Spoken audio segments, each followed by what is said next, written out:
Welcome to Saints on Cinema. I'm Tim Wild, and Josh is here, and we're continuing our lectures on the Cobra Kai Season 4, episode by episode deep dive that we've been doing since episode 1 of Cobra Kai.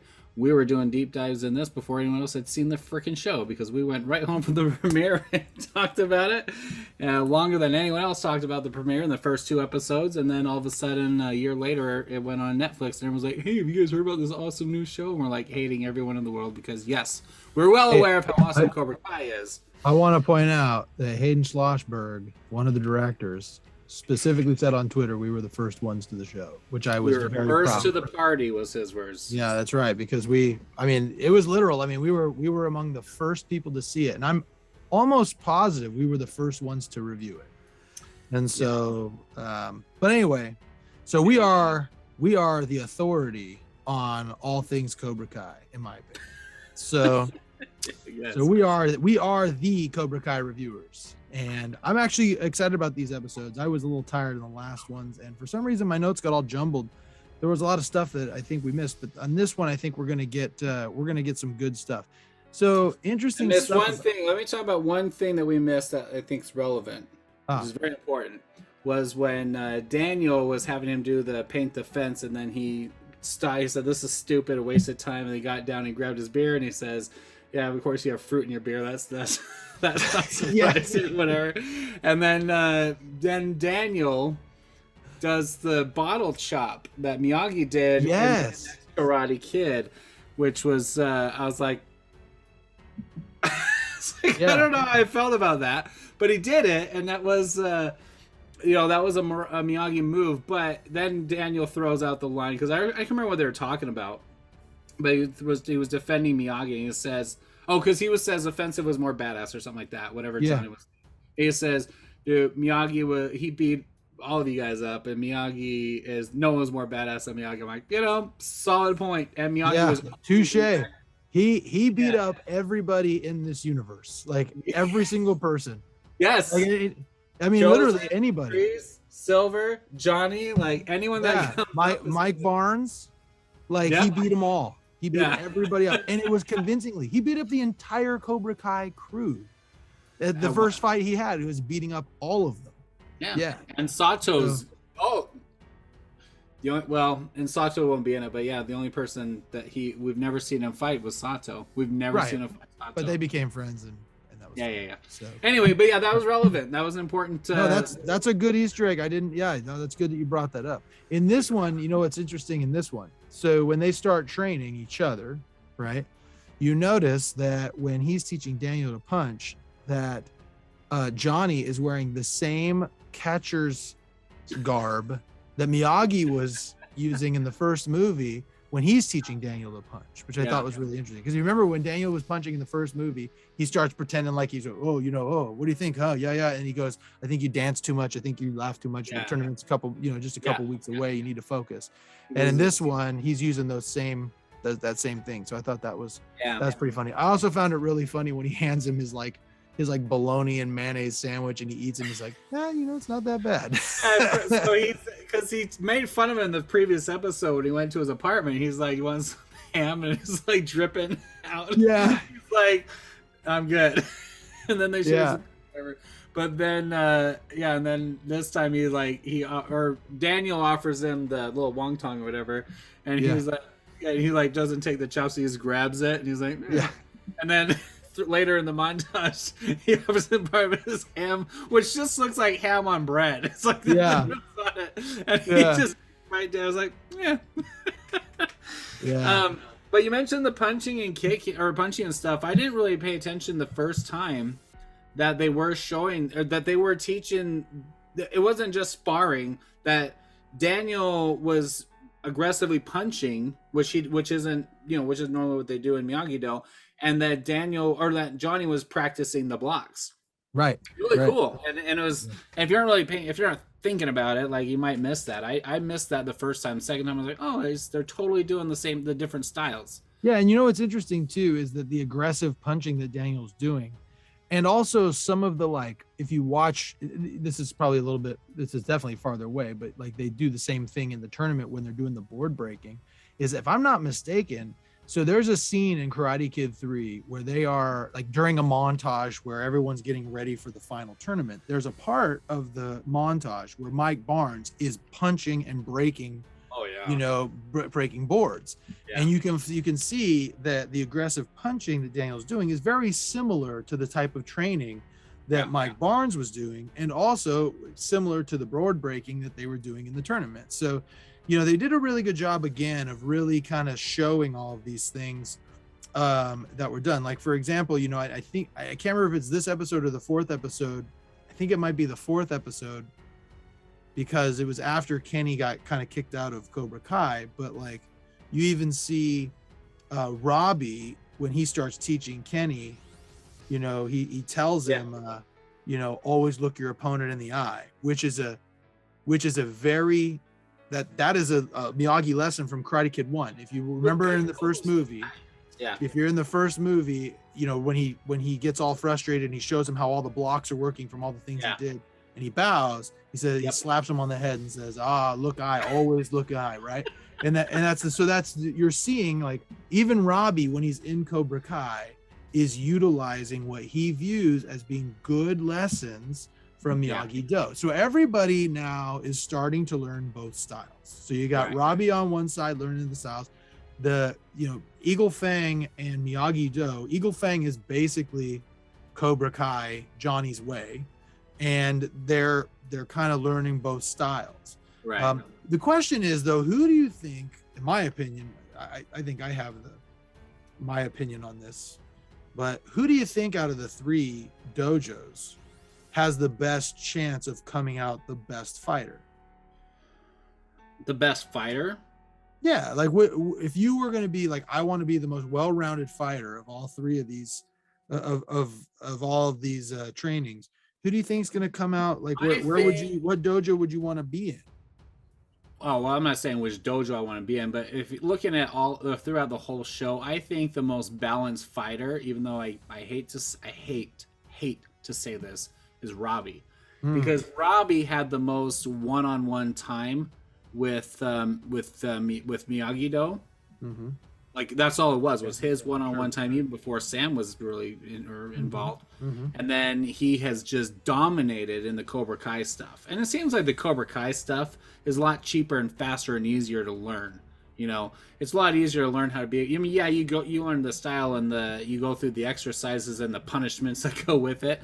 It's a lot faster paced than the Miyagi-Do stuff. Like, like we said, he was gonna spend a week on sanding the freaking floor. You know, it's like, but I gotta say though, I mean, if you go back to the first movie, Daniel learned 2 months of karate and beat the entire Cobra Kai dojo. Yeah, we've put that timeline together, which I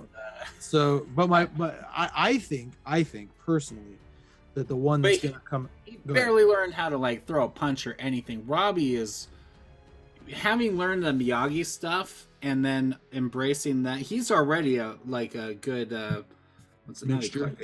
But yeah, he's kind of a good combination. Yeah, like really, he is. The only reason he gets all messed up in the tournament this season is because he's got all this stuff in his head, all this drama. If he cleared all that out and found balance, I think he'd be the most dominant fighter in the whole group.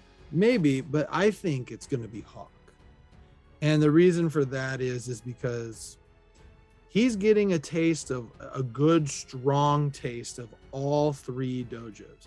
And not just all three dojos. Like, he was with Cobra Kai when Johnny started, right? He was with Cobra Kai when John Kreese was there. Now he's moved on and he's had an opportunity to learn Miyagi-Do and also be back with Johnny and learn the Eagle Fang style. So in case in point, he won the tournament, right? Yeah. He's the one who won. And there's a portion of that really, for the story to push, he needed to win, right? Like, for the story to push that he did, you know, this whole Samson style thing he had going on with his mohawk, to not be the mohawk that made him. He had it inside him the whole time. But my point is that I think he might come out the best fighter. Or then again, you know, maybe Miguel, you know, I don't know. But anyhow, moving on. Before we move on from there, the opening of episode 3, Learn to Fly, we had the crossover training where you're seeing them working with the students, like you mentioned. One thing, oh, and then they separate. This is what their plan. They separate and they work with each other's kids. And there's two sides of that. There's the Cobra Kai, which Johnny takes him up to jump roofs, and then Daniel takes him out back to start playing with the koi pond. And he's like, is it a real koi? And as soon as I can't remember which one falls in the water, I think it's Miguel. Oh yeah. He says, "You're all wet behind the ear." Yeah. And I remember in our last conversation, I was saying how I hate how, same thing with Yoda, I hate when people quote someone that has a weird broken version of English or pattern, and then when they quote them, they don't just say the message, they have to say it in that broken pattern. Daniel didn't say the way Miyagi said it in the first movie when he fell the robo. He was like, "Oh, you all wet behind ear," or whatever. Yeah. You know, he just clearly said it, and he just it's like he chuckled to himself. Sure. And which is progress for Daniel, because remember some of my annoyances with Daniel in the first 2 seasons when as he was training Miguel or Daniel or Johnny or Robbie. He's constantly just like, "Oh, Miyagi, let me tell you about Miyagi. Oh, Miyagi one time, Miyagi, my sensei did it," you know, and it's always like, just shut up and just yeah, you know, the thing is though, I give him a bit of a pass on that stuff, and the reason I do is because it's nostalgic. Part of Daniel's journey is learning to live without Mr. Miyagi, right? Like he's still experiencing the loss. Right. So like that's a wistful smile when the guy fell in and he's remembering back to the time when he knocked him off the rowboat.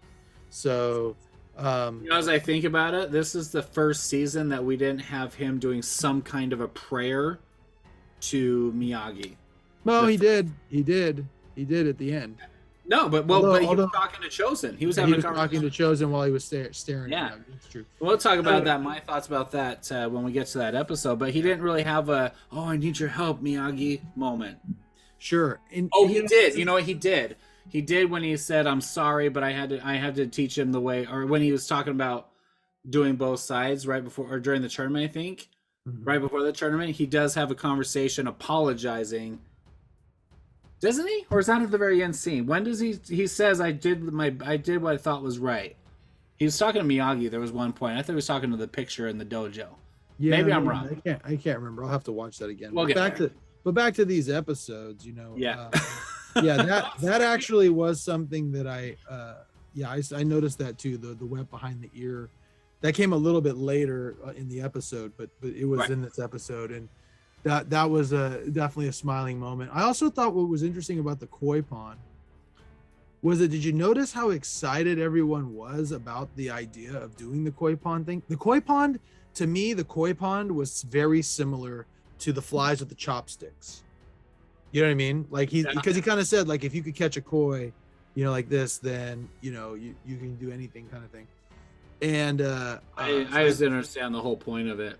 Well, yeah, it was about being fast, but then it turned out to do it. It wasn't about being fast. It was about working together in a circular motion. Yeah. Which I still didn't understand what trick. They start walking around. He's like, "Everyone get in." They start walking around a circle, and Miguel's like, "It's working. They're going underneath the wood." And then it's like, "Okay, well, what did you accomplish? They're hiding from you now. So why now they can grab them because they're underneath?" Yeah, it didn't make a lot of sense, really. It was I thought they were going to blend in with like a current they were creating. I thought that was the point, but no. Well, maybe, but anyhow, what I thought was so interesting was like the kids were leaving after that first day and be like, you know, my friend has a koi pond, we can go practice there. Like they wanted to keep practicing. Talking to a guy that had a seafood restaurant or something like that. Yeah. So I thought that was interesting that they were there. But back before they get to that, there's this scene where Johnny and Carmen and Miguel are at the LaRusso's, and you can see some stuff going on there. First of all, it's just Johnny and Daniel. It was for me, I don't know. It just was like, it was a bit of a weird jump for me that like now they're all hanging out, like friendly. I liked it. Yeah, and I understand, like, you know, it's not terrible, but it was just kind of like, man, so now they're all just buddy, like they're clearly friends. But like, they made it clear this was like their first time together, though. It's not like we're like fast forwarding where now they're suddenly friends. This was their first time, because Amanda makes a comment Well, last time, this is the first time since last time you guys were in the kitchen together and he talked about the fight. It was the first Yeah. time Johnny saw the kid, whatever his Yeah, name I was. love that. He's like, "Are you the, Wait, you're the kid? You're the son? you're the son? Did you switch to Whopper Juniors?" That was so good. He's like, man. you're still a dick or whatever it was. Yeah. But like it established that this was their first time trying to be together, Right. which I thought was fine after they're sharing a beer in the previous episode, trying to bury the hatchet and trying to make this work. Yeah. I also, and also Amanda and Carmen are kind of they're kind of the neutralizers. Yeah, they're the neutralizers there, and also Miguel and Sam, right? Yes. What I also liked here was here you see Miguel starting to kind of connect with Daniel a little bit. Interesting little take, by the way. If you do make it into Stanford and your family makes less, your family household income is less than $100,000 per year, Stanford is free. So if he was to make it in, they wouldn't have to pay tuition. There you So go. for them to say, "Oh, we can't afford it," like I understand it's for the story, but I'm just saying realistically, it's not true. So anyway, but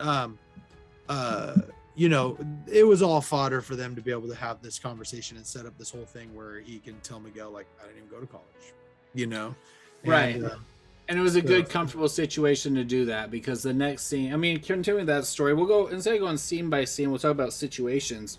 Mhm. And the next thing that happens after the training the second day is the mom's car breaks down, and or Carmen's car breaks down, and Miguel, and this is when they're leaving class, and he's like going to get an Uber home. Daniel hears it, and he offers to take him to the garage and have one of his guys go pick up the car with the tow truck. And that gives them time together, and Miguel is very hesitant to accept help from Daniel, and it's not because of his pride, it's because he doesn't want to show a weakness to Daniel, because he wants to show independence, that he'll be able to take care of Sam. I think that's really what the underlying message is there. And it's really good because he's such an innocent kid. He's such a good kid, which is why he's so much more awesome than Robbie. And watching these couple episodes the second time, I'm kind of leaning more to your page on your page of maybe Sam's not as awesome as I've wanted her to be the whole time, but still, she's better for Miguel. She and Miguel need to be together. But the time that he spends with Daniel leads to some awesome conversations. I know you're a music guy. You can talk about their conversation in the car, because he ends up teaching him to drive. The next couple of days, they fix the engine. Miguel fixes it, and then he teaches him how to drive, and they have the conversation with the yellow light. Yeah, so the interesting thing about that, too, so you remember when Miyagi picked up Daniel, I just noticed this, and I don't know if they did this on purpose or not, but I just found it interesting. So when he picks up Daniel, he's like, I don't have a license, and he's like, neither do I, right? And so he starts going, and he starts like inching forward a bunch as he's driving, right? And then in this one, if you watch it, when Miguel gets it, he starts backing up, and he keeps doing the same thing, like it's the same kind of movement. That, but you're right. Yeah, and so I thought it was really interesting how it wasn't exact because he wasn't going forward. If they wanted it to be exact, they could have switched the car over. Yeah. But at the same time, I found that to be quite interesting that they chose to do it that way. I don't know if that was a choice that they made, but I found it. I didn't even think about the fact that Daniel didn't know how to drive in the beginning of the first movie, but you're right, and you've seen that movie a million times more than me. But... Yeah, so that was interesting, and at the yellow light, I thought it was really funny how even the music that they listen to, it's so true, right? Like even the music that associates the story, like. So the first three movies are all from Daniel's perspective, right? Yeah. And in Daniel's perspective, all the music is Chicago, softer rock music, soft rock. and then this is from Johnny's perspective, and it's all hard 80s rock. It's Poison. It's what's his name from A Twisted Sister. Like it's a harder rock music.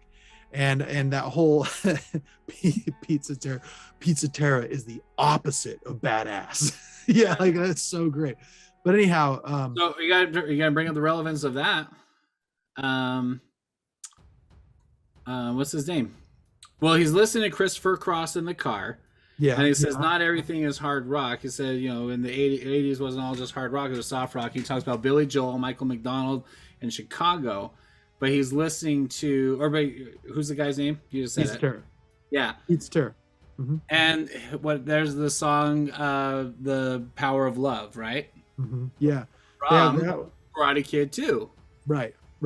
In fact, all those, all of those songs, all of those songs are.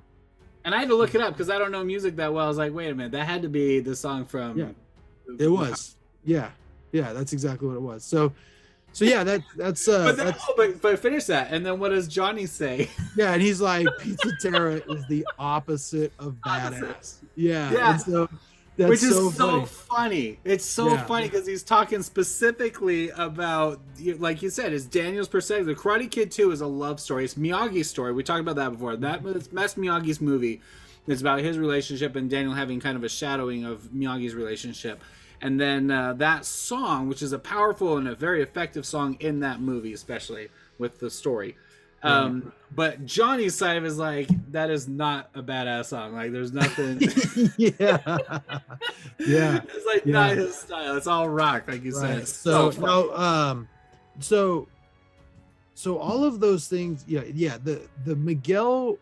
I think it's interesting because, like I said in our previous discussions in previous seasons, Miguel is really the second coming of Daniel, and Robbie is really the second coming of Johnny, right? And so seeing Miguel become like I said, my opinion is in the first season, what we are really seeing is what would have happened if Daniel was trained by Cobra Kai and Johnny was trained by Miyagi-Do. And so now we're seeing Daniel Jr. basically meet Daniel, and there's a connection there. There's an obvious connection there. And it's a strong, in my opinion, it's a stronger natural connection, similar to a stronger natural connection between Johnny and Robbie, just because they're related. So they're naturally going to come together. And Johnny hates that because he loves Miguel, obviously, right? I mean, it's his first student. So the biggest in your face moment with that was at the end of their first day of training when Johnny and them come back and Miguel is back in the backyard with the group, and he is being honored by being given the bandana.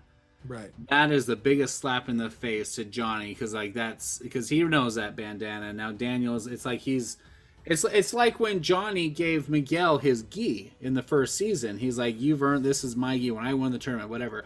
And then Robbie saw that. Remember, Robbie saw him hand the gi in the parking lot and he got all pissed off. Mm-hmm. Now he's seeing Daniel passing on it's not the same one, but that bandana to Miguel, and he's saying that Miguel is kind of he's looking at Daniel as a father figure almost. Mm-hmm. And so that's kind of there's that little bitter betrayal that he feels. It doesn't go over the top in this season. I'm glad they didn't run too far with that into more of this petty miscommunication, vendetta stuff. But it's just something that irks him, that drives him a little bit during the training stuff, especially. But that was a very good moment when Miguel has Johnny's gi and Daniel's bandana. So that's cool. Yeah. So let's talk a little bit about some of the other things that, I know we're not going scene to scene, but some of the things about Terry Silver that I Well, before we get, let's go do the training stuff before we get to Terry Silver. So let's talk about the Cobra Kai roof jumping. What did you think about all that? Well, I don't know. I was real taken aback by it because so you're telling me, first of all, the first thing Daniel said to all of them was, don't do anything I wouldn't do. And obviously that was very dangerous. I love the whole thing when he's like, what if we don't make it? He's like, that's what the mattresses are for. Yeah. Oh, okay. Like, what? Yeah. But starting that, he's like, the message there, he's talking about, I can't remember the exact dialogue, but he says, like, when the eagle wants it, an eagle swoops down and grabs a fish in his feet, and then Dimitri goes, talents. He's like, no, it's not talent, it's instinct. Right, yeah, I love that. But it's a true point. It's that it's aggressive. You gotta dive and take what you want. It's not just reactive, and that's the whole point. And that Well, the episode is called "Then Learn to Fly" because episode 2 is first learn stand, then learn fly. mhm, I thought it was a little ridiculous. I don't. right. He So said one of you. He said we're not going to stay here till at least one of you jumps it. right. And the interesting thing that I think that came out of that I think was the most important thing. First of all, like I said, I really don't like Sam. You know, she's disrespectful. She's a hothead just like Daniel, but worse because she's so wishy-washy with everything. But she sits there and she says, you know, look at you, you're, you know, he's bringing up to her because she was like, oh, well, you know, you just don't have your life figured out, and blah, blah, blah. And he's like, oh, you mean like when you ran into my car, you know, or like when you lied about this and when you lied about showed that. up drunk at my apartment. Yeah, with Robbie, you know, and all those things. And she's like, I'm a kid, you're a 50-year-old man. And he goes, he brought up a good point. And I think this is just real quick though, that was a good point for her. That, I mean, she's being disrespectful and she's kind of being a brat about it, but I was like, when she said that, I was like, ah. But here's the thing that I think is super important. So and I think this is important for Johnny's progression. Okay. So she is basically judging Johnny because Johnny lives in an apartment, and he drinks a lot, and he doesn't quite have it figured out quite yet. But he brought up a thing that I thought was really important. He said, if I listened to my parents and I listened to everybody else, I would be stuck in some job wearing a suit and tie, waiting the clock out. He goes, but now I get to do what I love. I get to help you kids find your way, right? And it's like, for Johnny, he doesn't have a lot. He's not rich. On paper, it doesn't look like it's great. But he, in some form or another, loves what he gets to do. Right. And I think he's teaching Sam an important lesson that I think that a lot of kids who grow up with privilege don't understand. And that is that it's not always about living in the big fancy house. It's not always about living in the, you know, having all the money. It's not always about having the courtside seats or doing those things. You also have to legitimately love what you do. There's value in that. And, you know, I had this conversation with my son recently, who he's getting into music and guitars, and he's talking about how he may want to be, you know, a music teacher someday or something like that. And I told him, I go, hey, if you want to be a music teacher, that's fine. You're not going to make a ton of money doing that. It's going to be, you know, you're going to have to accept that it's not like what I do. I'm an attorney. So it's like, you know, I'm just by virtue of what I do, I make a good living. It's not going to be like that. But if that's your passion, you don't have to work a day in your life. You get to have fun. And there's a huge value in that.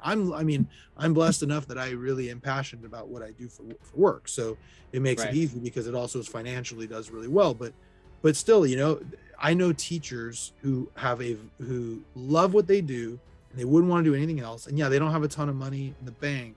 You know, they don't have a big fancy house, but they legitimately love what they do.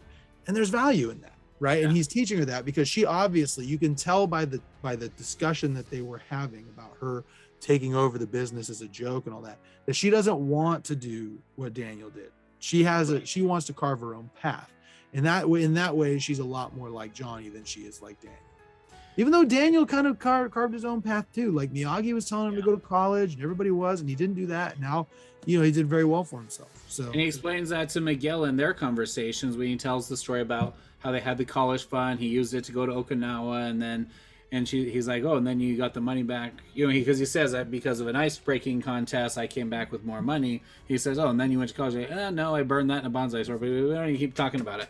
You know, he changes the subject because it's just leading to the bad memories that are about to be reawoken. Yeah, but I thought what was interesting with him, and this is true in life. This is just, I've seen the same thing. I really connected with this. Was when Miguel was like, yeah, but you know, I don't even know if I have money for college. And then he's like, I didn't even go to college. Yeah. And then he's like, and he goes, you know, success was like this, you know, it was ups and downs.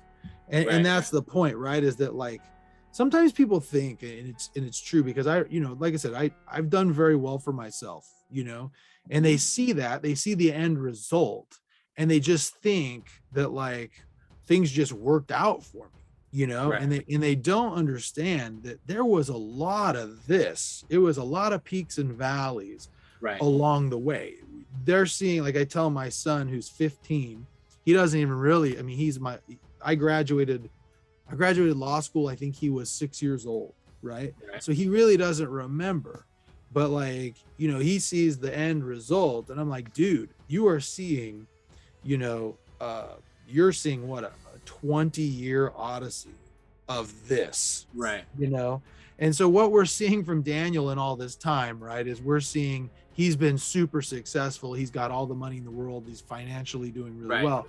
What they don't see is there was a lot of this, and that's why it's so important for him to bring up, I spent all the money on a ticket to Okinawa, and it's super expensive because I bought it the day of, and then I won a bunch of money in an ice breaking contest, and then I put all that into a crappy, into a bonsai tree store that didn't go anywhere, and he's just bringing up that I'm successful now, but it took some failure to get there, and I think that's a really good lesson for anybody to learn, that's why he's so valuable.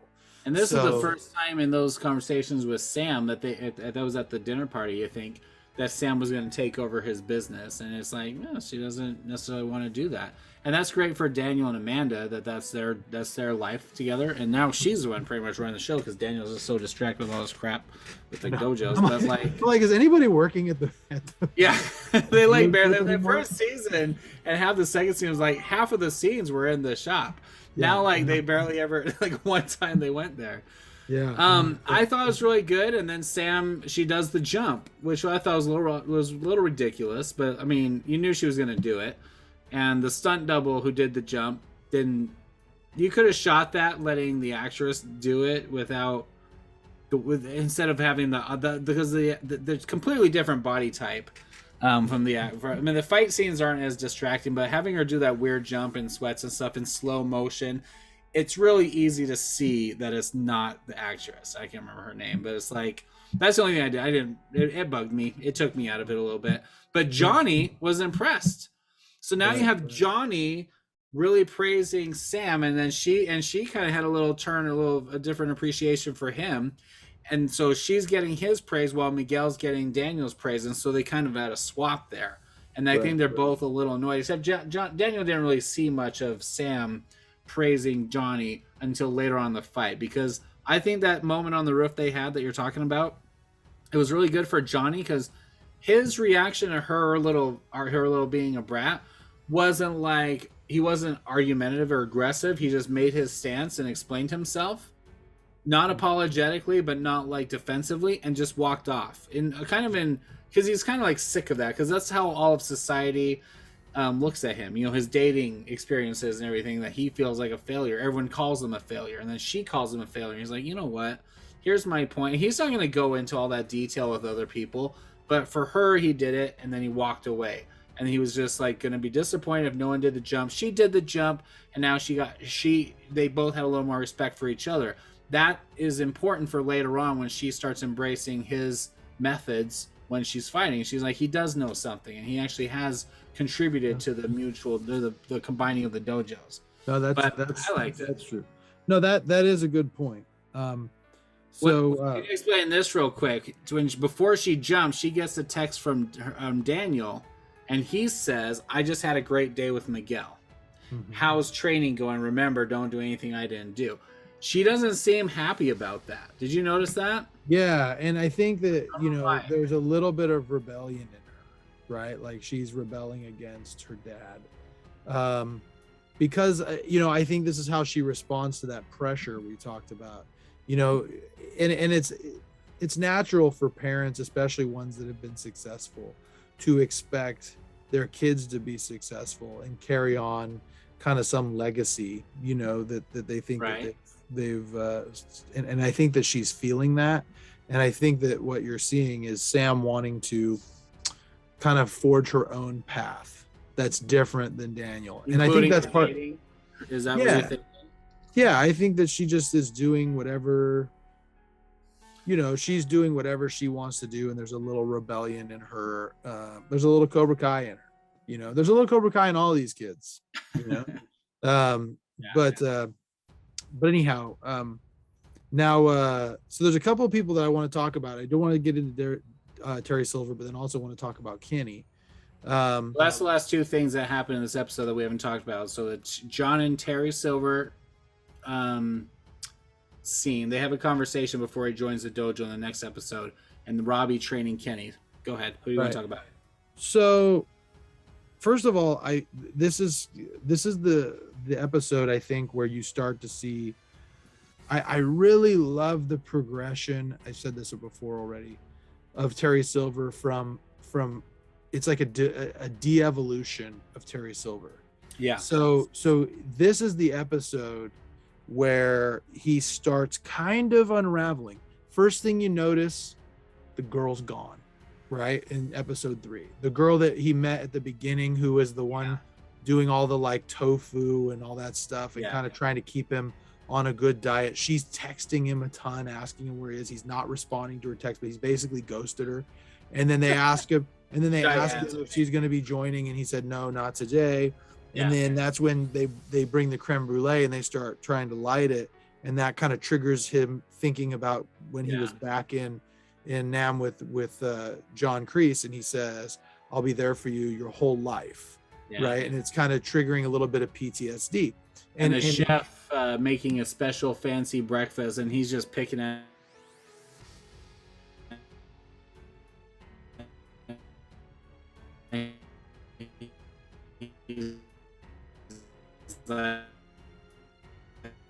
He doesn't call the doctor because it's triggered some PTSD and some struggles that he has, and who knows how much of that is from his time in Vietnam, and how much of that is from the manipulation of John Kreese and his substance abuse issues that they've talked about. Right. And there's that, and then Terry comes back to the dojo, and he's pissed, and he just is like, "You're messing with my head," and it's John Kreese manipulating him. And he says, "You're just an old man in the last chapter clinging to a wannabe happy ending." And so line. What's that? It's a good line. I mean, because it's it really hits him hard, and it's and that's the thing, right? It's almost like John Kreese is saying, for guys like us, there is no happy ending, right? Like, and he says, he talks about all the bad memories and all this stuff, and he says, we got through the bad memories together, so let's finish what we started.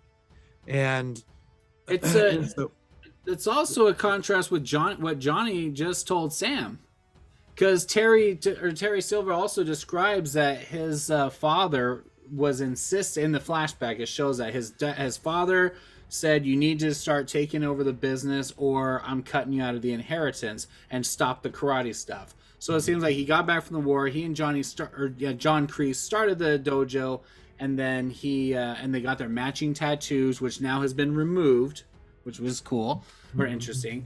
But he gave up the karate stuff a long time ago, even though he still believed in it, to go into the business to follow that path. And then you have Johnny Lawrence talking to Sam, saying, "I didn't follow the path my parents laid out with a cushy life. I stuck around and did what I wanted to do, and I don't have a life that shows anything of value to everyone else, but to me it was important." So you have Terry, they kind of went on opposite directions. They both had wealthy parents, both were invested in Cobra Kai at one point.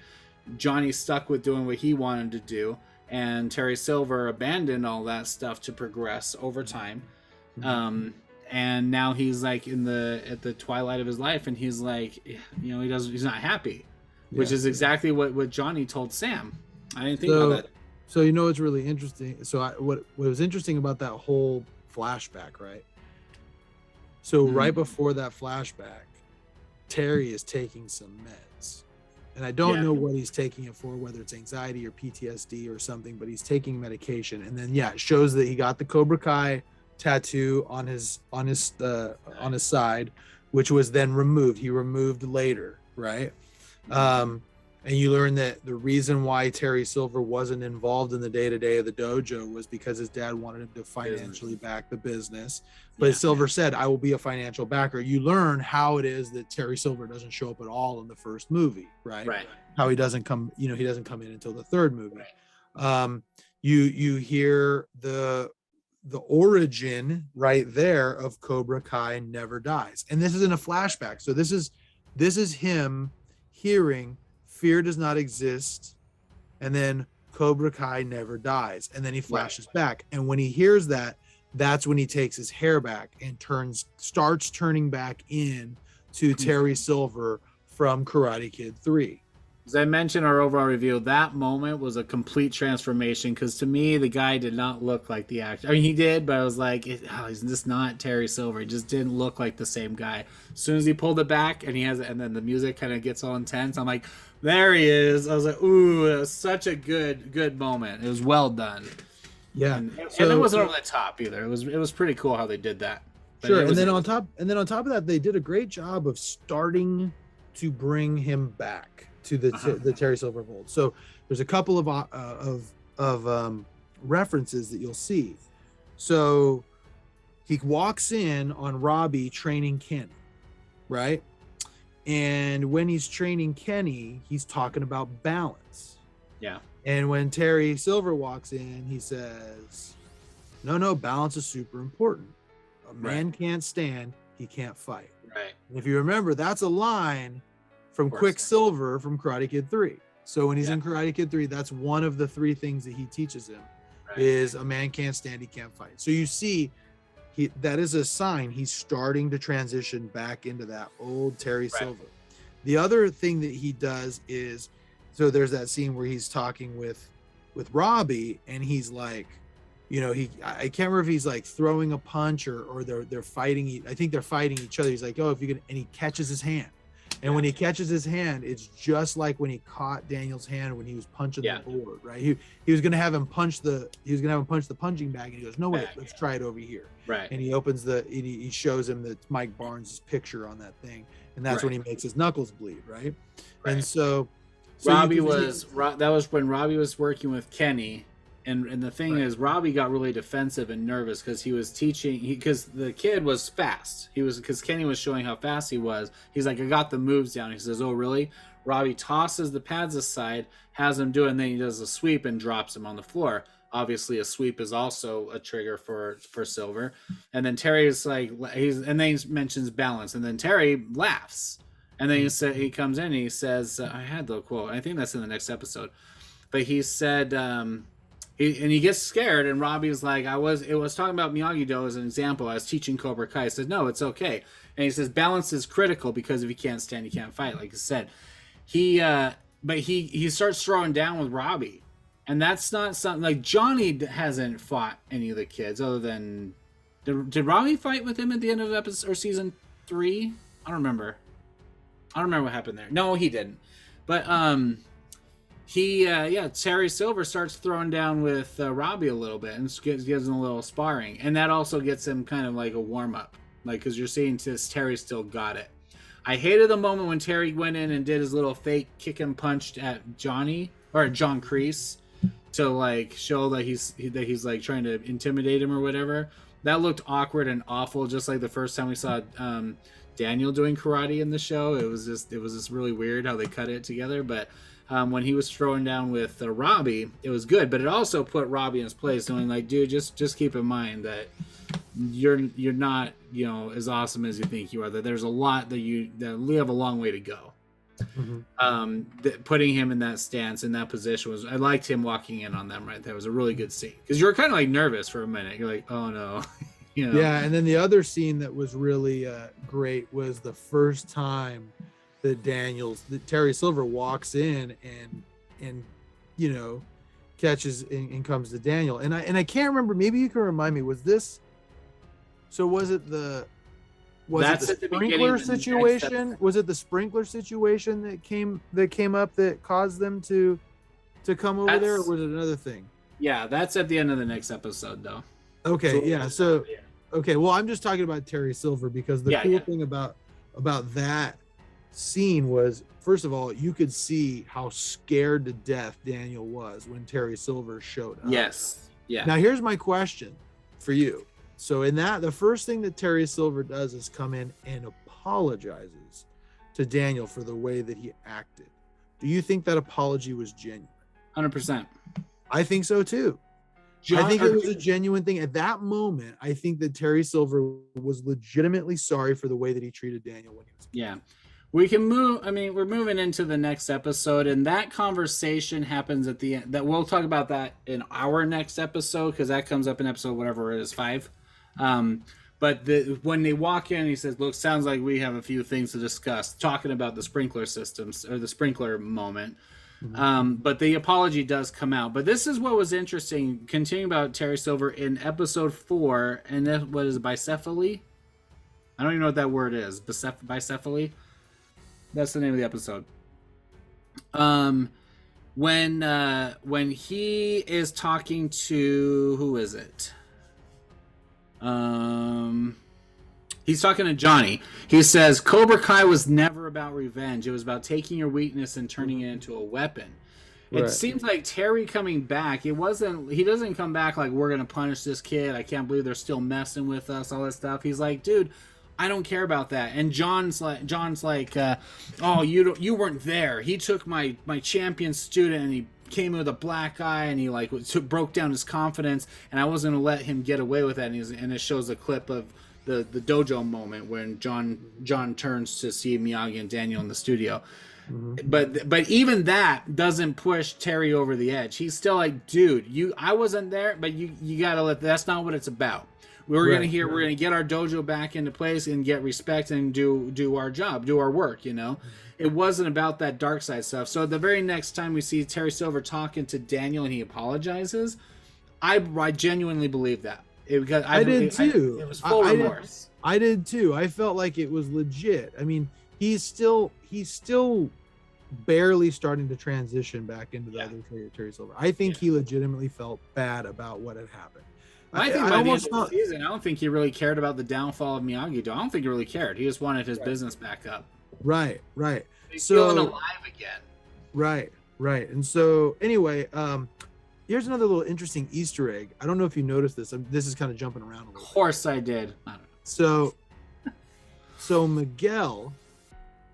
Miguel, he's talking to Miguel about something to do with the high school. And he goes something along the lines of, then I found out that my mom was dating Mr. Harris. Yeah. Remember that? Mr. Harris is the teacher. So in the first movie, Daniel walks up and the Cobra Kai, this is after they had kind of made this agreement not to fight each other. They weren't the Cobra Kai come up to him, and Mr. Harris is the professor that comes up, the teacher, and he goes, I remember he was the history teacher. Yeah. And he had him talking all these questions and anyway. So I was trying to tell my buddies about it. I thought maybe you could explain to him, and they're like, I gotta go. Yeah, and then he ends up going with Mr. Harris, and then you find out later that Mr. Harris actually dated Daniel's mom for a minute. I was going to ask you. I have that in my notes. I was going to ask you if that was the same teacher, because that's the only teacher other than the gym teacher that we ever knew from the first movie. Right. I was going to ask you if that was the guy, and that's right. Funny. That is. Oh, and then another thing that I found really interesting, just jumping back because I have this in my notes and we didn't really talk about it. So in that whole scene where Johnny's getting mad, first of all, I love how Johnny is like making sloppy Joe meat. And he's like not manly enough, so he just throws a bunch of beef jerky in it. But that's in episode 4. You're good. What's that? Okay. That's in episode 4. Yeah, go ahead. Yeah. So anyway, we already kind of talked about it. But one of the things that I thought was really interesting is going back when he runs out, and they're talking about Pete Cetera, and they're talking about how that's not. He's like, oh, so now you're into all that stuff, and he goes, it's not better, it's just different. And that's the thing that is. I think that sign on the music stuff is showing what I think this is the beginnings of all of these guys kind of putting it all together, right? Is that like Cobra Kai and Miyagi-Do, it's not about one being better than the other. It's about them just being different. And if you put them together, you can find, it's all about balance, right? Like it goes back to Miyagi, and that this is for defense only, but you do need offense. You do need to be able to fight when there are times when you have to bring the fight. And you see that You Yeah. see that in the third movie. You know, in the third movie, in fact, I think that that's the similitude that you're kind of really seeing from this whole series in this season, right? Is that in the third movie, if you remember, like passion over principle, you lose. They share that in the last scenes of this movie. Is he tells them, when you put your passion over principle, you lose, right? Right. And that is a direct quote from Karate Kid 3, right? Right. And but the thing is that Mr. Miyagi's principles were, no, we do not fight for trophies. We do not fight for these things. This is for defense only. This is for defense only. It's for honor. And then Cobra Kai just pushed and pushed and pushed and pushed and pushed. And finally, Mr. Miyagi saw them and said, okay, now I'll train you. Right? Now I'll train you for the tournament. And then they go and they win. Right? And so you're seeing, even Mr. Miyagi understood there is a time when it's time to strike. Right? And he just realized it. And it's a little bit farther. It's not strike first. Right. But it is strike hard.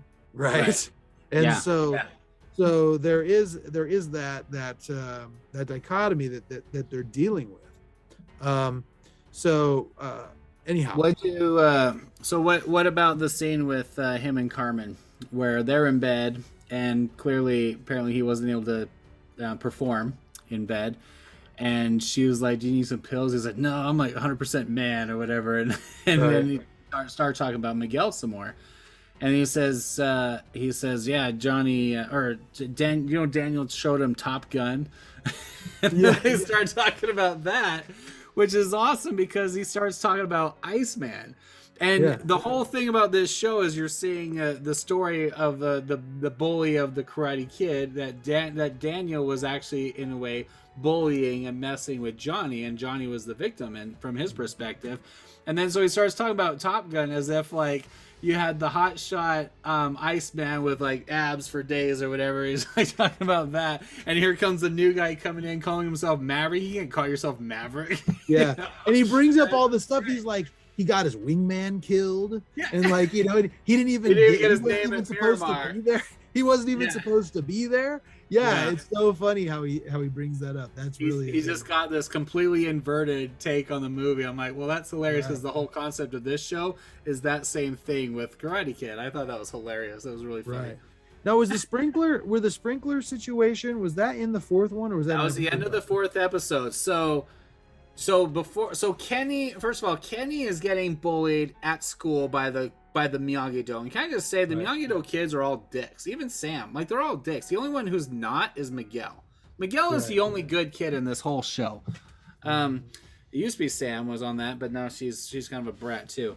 But Miguel... Well, let me just say, first of all, here's the thing, right? The kids... What I've noticed is that the kids... Yeah, the Miyagi kids are kind of not great either, but really the only real Miyagi kids in this whole thing were Sam and Robbie pre him joining Cobra Kai. Everybody else at one point or another was a Cobra Kai. Robbie was the bad kid the whole time, but go ahead. Okay, whatever. Anyway, my point is that all of these kids who are doing these things, they have Cobra Kai in them. Yeah, so but they're... So my point is that they haven't gotten the full Miyagi-Do. So when they come in and they see the Cobra Kai stuff, in their mind, they still have a little Cobra Kai in them, and it's still a karate gang war. And so they see Kenny coming in.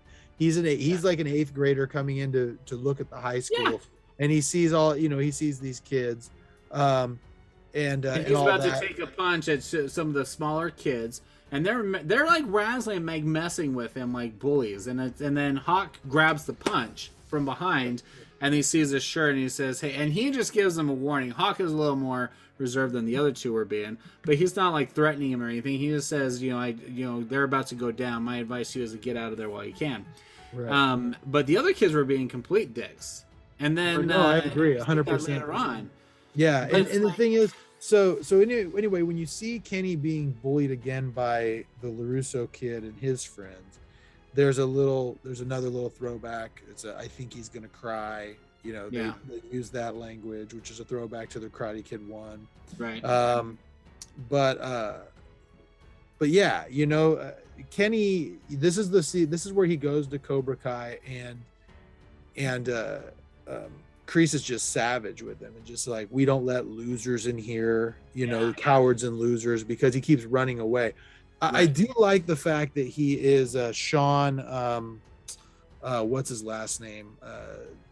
Sean, the kid from the jail who keeps beating up Robbie. I don't he's his brother. Yeah.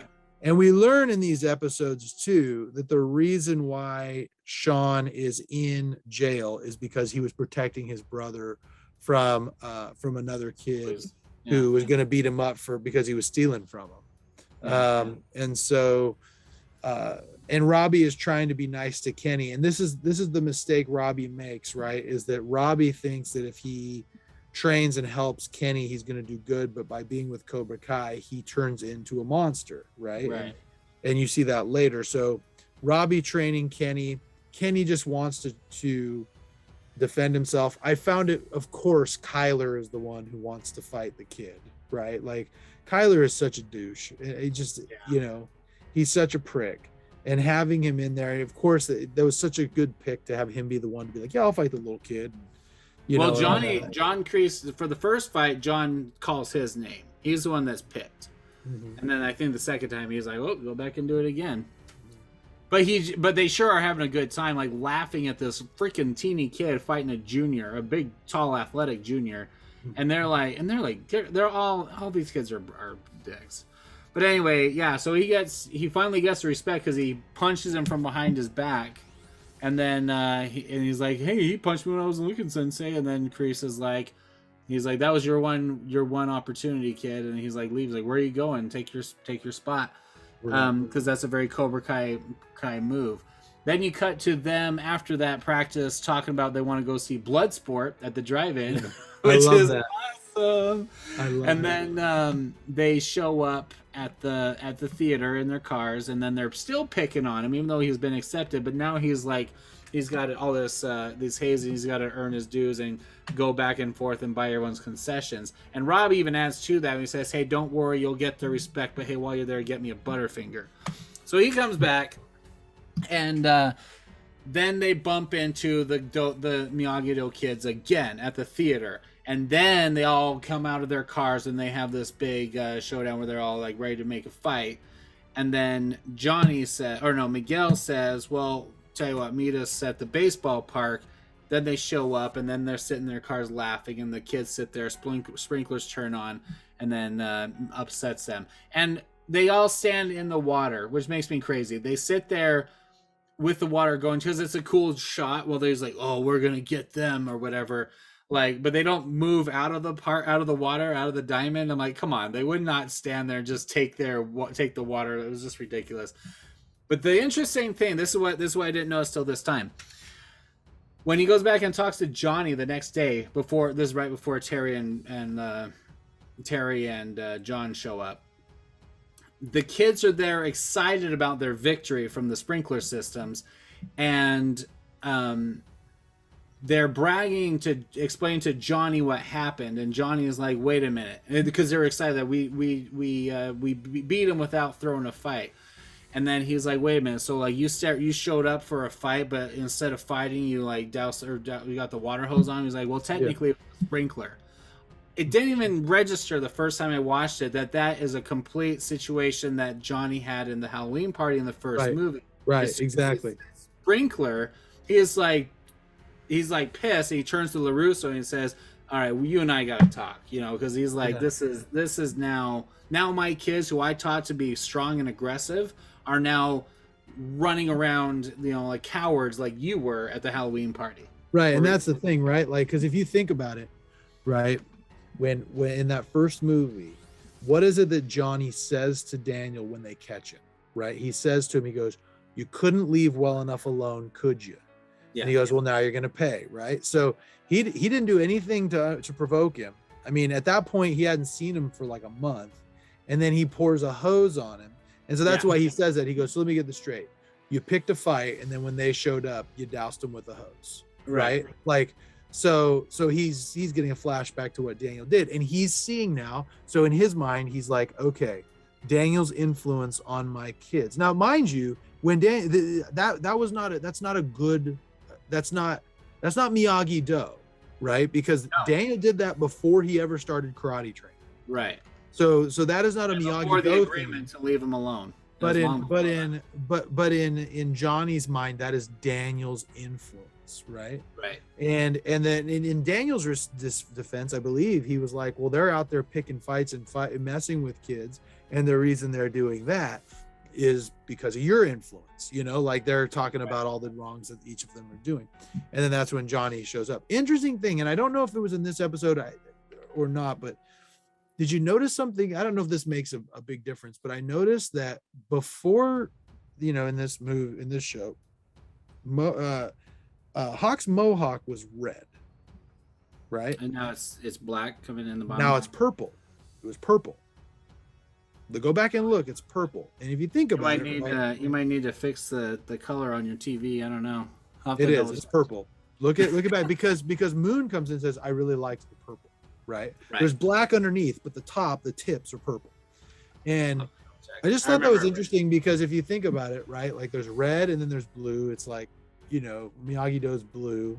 In fact, if you look at the t-shirts, like if you buy a t-shirt, I have a Miyagi-Do t-shirt that's blue and a Cobra Kai that's red. And now he's purple, which I think is really interesting.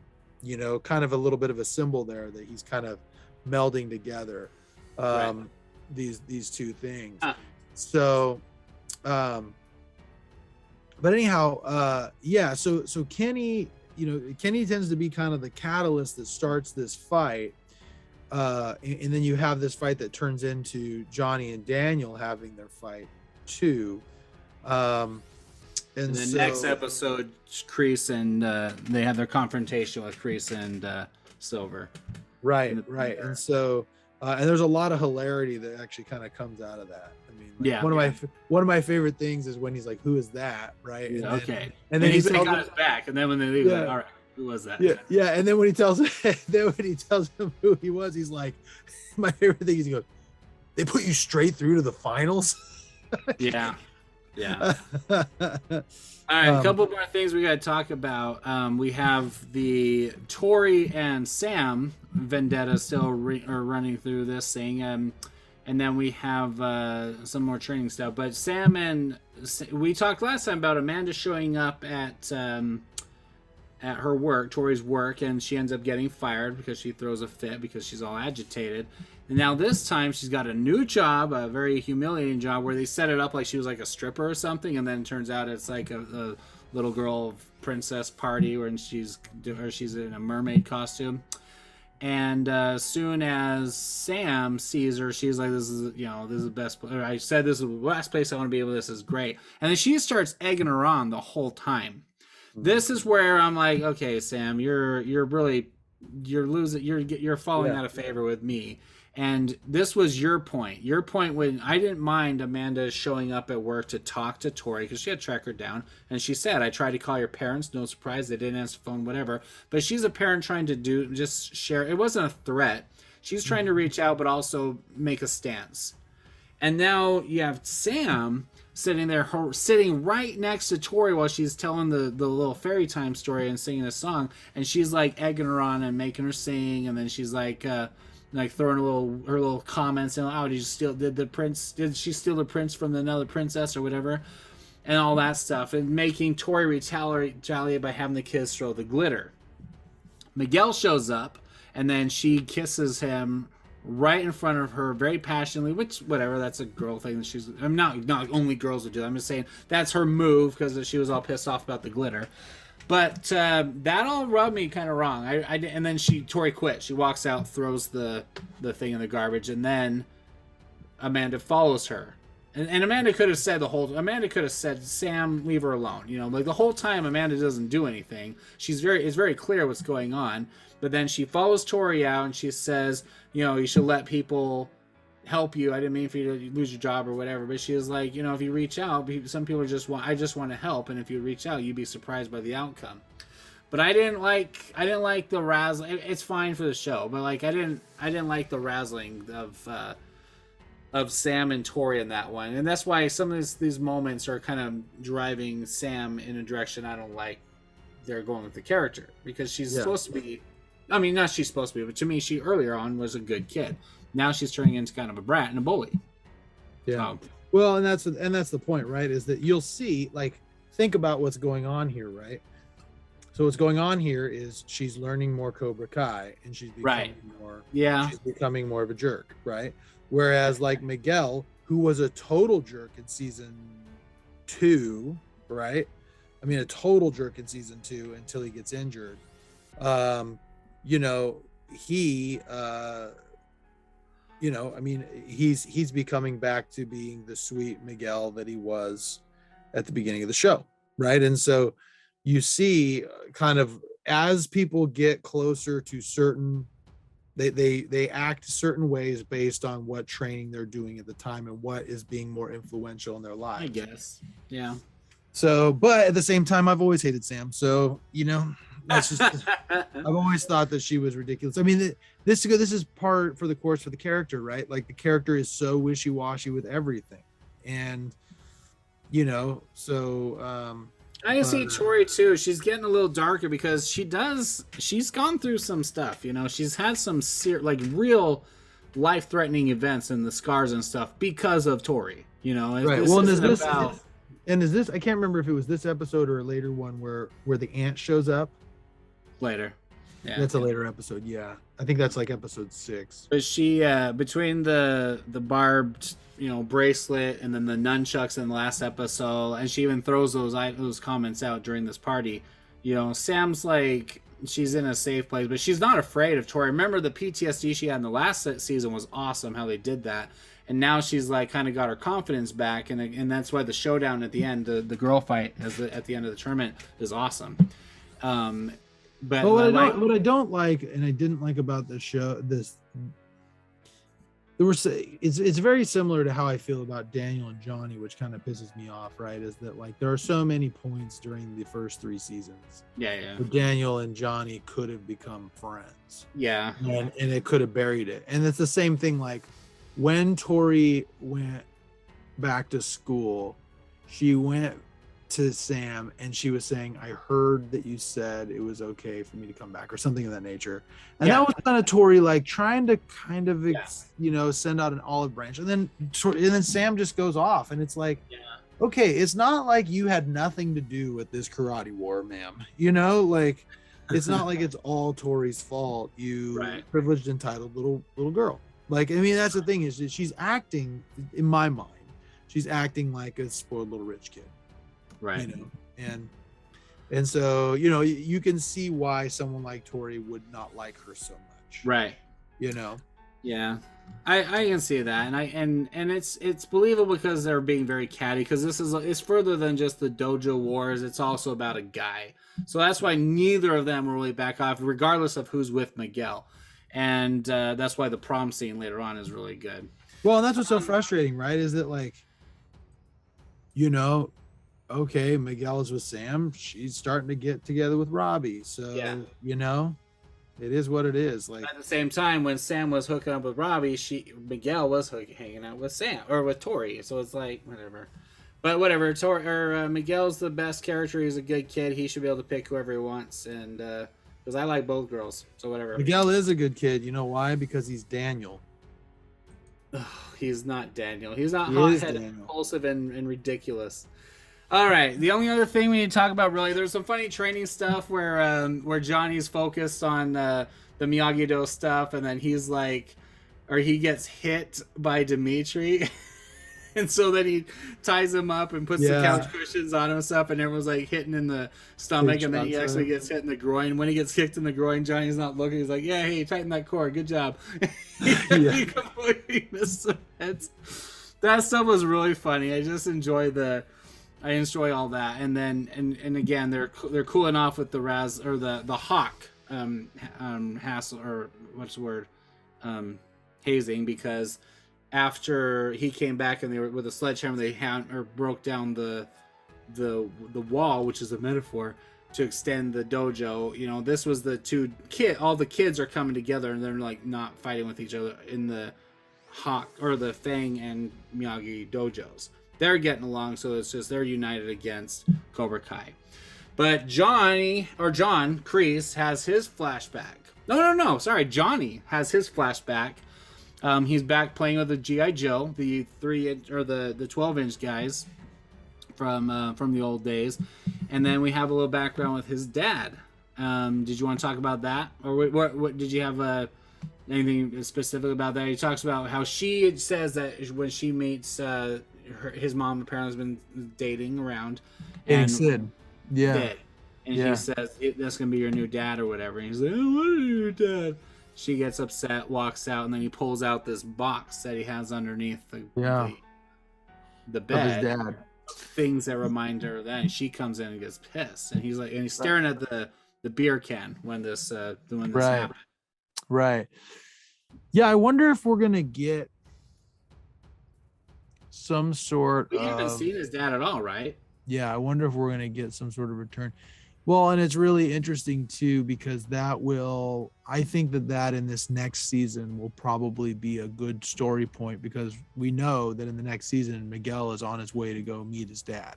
Yeah, for the first time. That's a good point. So it'll be a good way for them to kind of come together is when they're talking about that. Yeah, we learned that Miguel's dad is a complete jerk, and from what we don't. Yeah, I wouldn't go that far. Oh, we don't know. There's there's unknown. Because one of the things that we know, all we know is that he was getting involved in some illegal activity, and he doesn't even know Miguel exists. Right. So it's not like he abandoned Miguel because he doesn't even know he's there. Right. What's going to be interesting. The parallel is that Johnny's mom says that you shouldn't. We don't worry about your real dad because he left us. But Johnny still had some attachment and some devotion, in some sense, to his real father. And now you have Miguel going on this journey to meet his real father. Mm-hmm. Neither of them may be the ideal parent, but there's something so yeah, you're right. That could be a good parallel that's going to tie some of those background stories that we can learn more about what happened there. Well, and it's really interesting, and it can also parallel to Daniel. But the difference is Daniel's dad passed away. Yeah. Daniel's dad didn't leave. That wasn't like broken stuff. Yeah. So, but the thing that's interesting about that is that Johnny's mom, it became very apparent in that flashback that she was not marrying Sid because she loved him. She was marrying him because she thought it would create a better life for Johnny. Right. Like she says, like he's got money, he's got all these things. Right. She thinks it's going to provide a better life for Johnny. So in her way, that was a better thing. That was good. And he probably was seeing a little bit of his mom and Robbie's mom when they were dating, because she seems like she's kind of been in the same situation, just dating, trying to make ends meet. Her boyfriend was like paying her rent, stuff like that. Sure. So probably some things there's a little bitterness there. That's interesting. Yeah. Funniest part of this episode, though, was when he was like trying to figure stuff out with Carmen and Miguel, and he's like, he Googles, "How do I tell my student that I'm banging his mom?" and all this porn stuff comes up. Yeah, that's hilarious. So funny. Anyway, great episodes. So that sets up for the confrontation in the backyard of Miyagi-Do, where Kreese and Terry are gonna talk to Daniel, and that scene was a little disappointing. I will talk about. To me, it didn't really seem to go anywhere. There was no substance there other than the initial reaction and a couple good jokes there. But these two episodes are pretty strong. I think you get a good foundation for the Robbie Kenny stuff, which is important for the end tournament. Tori Sam stuff, which is important for the end tournament. And then you have you have some good stuff with Miguel and Johnny and Daniel stuff, which is important for when he leaves the tournament at the end.